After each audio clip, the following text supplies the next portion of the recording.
there, everybody. Thanks for joining me for another one-man review. Today I have Melag, Town of Fables by Bong Redila. This is a brand new book out from Fantagraphics. I ordered it in their Fantabuck sale, pre-ordered it. This is one of the books that I pre-ordered. They're starting to come in droves now, like all at once.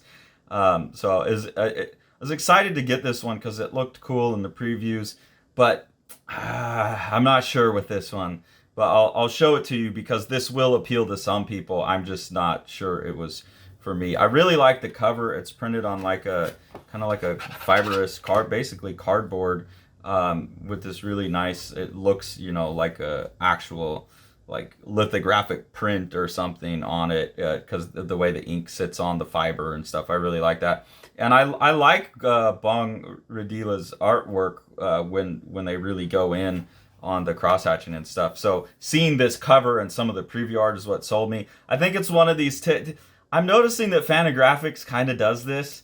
So I'm getting more skeptical about a lot of their works. Like they'll show like what they know is the selling points, and then they don't really always necessarily give you a sense of what the book actually is. I complained about that with the Jerry Moriarty book.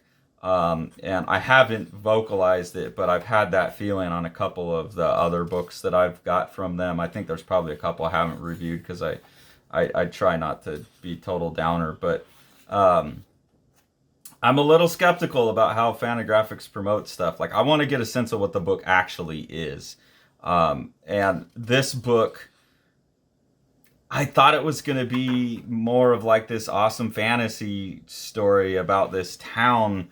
But really, it's just like these. I mean, they're fun, and I like the art, and they're fantastical. It's kind of an Edward Gorey, like fantastical little Tim Burton type of kids stories, is what I think. But it's just a collection of short stories. They don't really tie together. I guess it's apparently all about this fantastical town, Melag. But if I hadn't have been told that, I wouldn't have thought that. I just thought this is an artist with a active imagination, and these are all just random stories. Like I didn't notice characters or anything repeating. There was no sense of continuity between the stories. So they're fun, they're cool, fantastical stories, but they really just kind of add up to nothing in my mind. Which I think this would be a really good book for kids. Because they have that kind of just thing. It's like, someone gets on a train and they have a dream and they get off the train. So the art's cool, I like that. I especially like the way they draw backgrounds, characters, not so much, but the imagination of it all, that's all really cool. But that's what the book is. It's just a bunch of these, in my mind, disconnected short stories. This was obviously published in the Philippines first, so it was probably published in Tagalog first. And according to the back of the book was like really successful there. So I feel like Fantagraphics is just kind of like, well, this was a successful book somewhere else. We'll put it over here. But also like, it's a nice production. Like there's a really like kind of almost like the paper is deckled a little bit on the edges or something. It's like a nice rough paper. But this also feels like they knew it wasn't going to sell very well. They didn't do it hardcover. I don't know.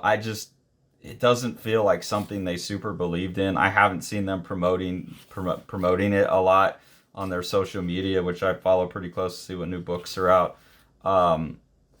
So like, there's a little house that floats away, and that's kind of that story, and that's just what it is. But every now and then you get these images that would be, like what I saw that made me want to buy the book, which are like these really cool, super detailed, fantastical images. It just seemed like it was going to all hold together more. There is one cool like formal trick right here where the balloon is split between two panels. We are here. I like that split. So there's things I like about it, and I like the imagination. I like the art. It just wasn't a meal of a book. It's like as little zebra cake at most, like kind of sweet, fun, really fun illustrations, again, good for kids.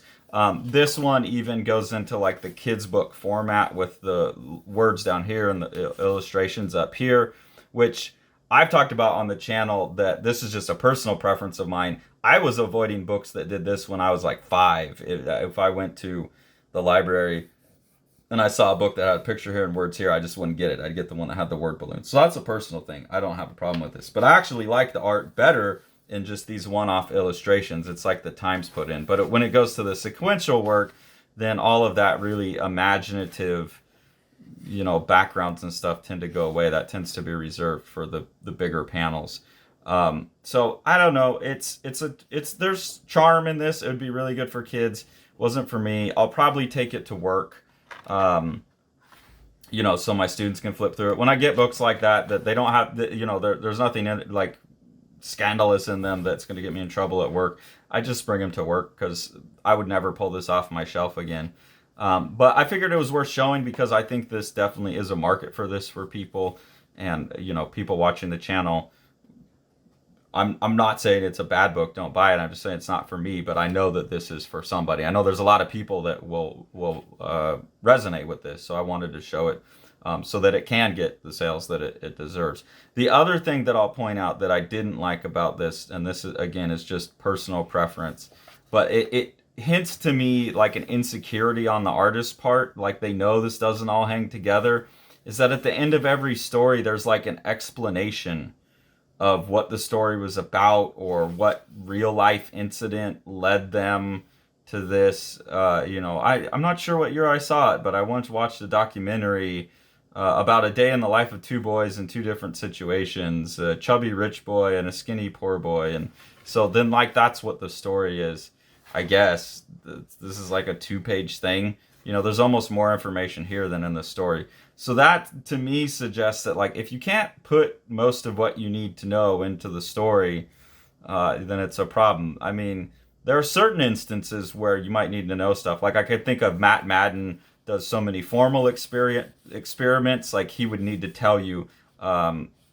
doing this thing. This was the constraints that I put on my comic. And that's essential information going in to make sense of it. But this is just like, if you're intended to talk about this thing and you couldn't communicate it in the story, I don't know. And then to do that at the end of every story, I'm just always skeptical about that. And I know I pointed that out in other books, and the artists in those books, I'm particularly thinking of Gareth Brooks and Veronica Mukich's stuff, but they were telling me that their publisher, Myriad, asks for this. I know Fantagraphics doesn't ask for this. Maybe the Filipino publisher asked for this and Fantagraphics just translated it. I don't know. But to me, I read one of them and I just skipped the rest of them. And stuff like that always makes me a little suspicious about an artist's confidence in what they're doing. So, I don't know. This will go to work. I think my students will enjoy it. I really think kids will enjoy it. But it's up, at your discretion. If this looks interesting to you, get it. If you want something more like a meal that's all tied together and not just these kind of pithy little one-offs, then probably not for you. Or if you just like the way the art looks and you want to pull it off your shelf and look at it, there's definitely some images in there worth looking at. So thanks for following along. If you enjoy what we're doing here on the channel, there's 2 ways to support us. One is we have a Patreon. We have 3 different tiers on there, and all of the monetary help you can give us through Patreon really helps us, helps me and Sean find time to keep making this in the midst of all the other stuff that we have going on. There's some fun little extras on the higher tiers there, like voting on things and chances to win sketches. And then the most important thing really is to support what Sean's doing as a publisher with Living the Line, supporting the projects that he has put out and that he has coming out. So we'll go ahead and take a look at some of those now. The Abolition of Man is a 5-issue mini-series done by myself and Sean in collaboration with the Midjourney AI. What you're seeing here is the cover to issue 1 and the first couple pages of issue 1. This first issue, we fed it an essay by C.S. Lewis, and this is just the imagery that the computer spat back at us. Issues 2 and 3 are a narrative, starting with the story that I wrote when I was 21, and then Sean's going to write issue 3, picking up where I left off. In this one, I'm kind of trying to force the AI to give me the images I want, and then doing some tweaking in Photoshop to get these kind of colored looks on it. For issue 4, we're turning the task of writing over to the AI as well. So the AI has written the script, and then we've just put that into the Midjourney AI, and it's turned out art. The script and the art is some of the absolutely most horrific stuff I've ever seen. We're a bit scared to even publish this issue. And I don't have any art to show for it yet, but Sean and I have decided to do a 5th issue of Abolition as well, because we have someone who we're really, really excited to have on board, providing an essay for that 5th issue that we'll illustrate, and we'll announce more about that soon. Eric Creek's The Exile, which has been described by the artist as his Viking Western. It's a really intense story of revenge, rendered with this beautiful pen and ink style, and then these couple of spot colors that were also done in layers on ink and then converted into color. So that's just a really, really beautiful book, and a really intense story. Thanks for following along. Take it away, Jack. You want to see all these books? Smash that subscribe button and the like button and the bell, and then you get them.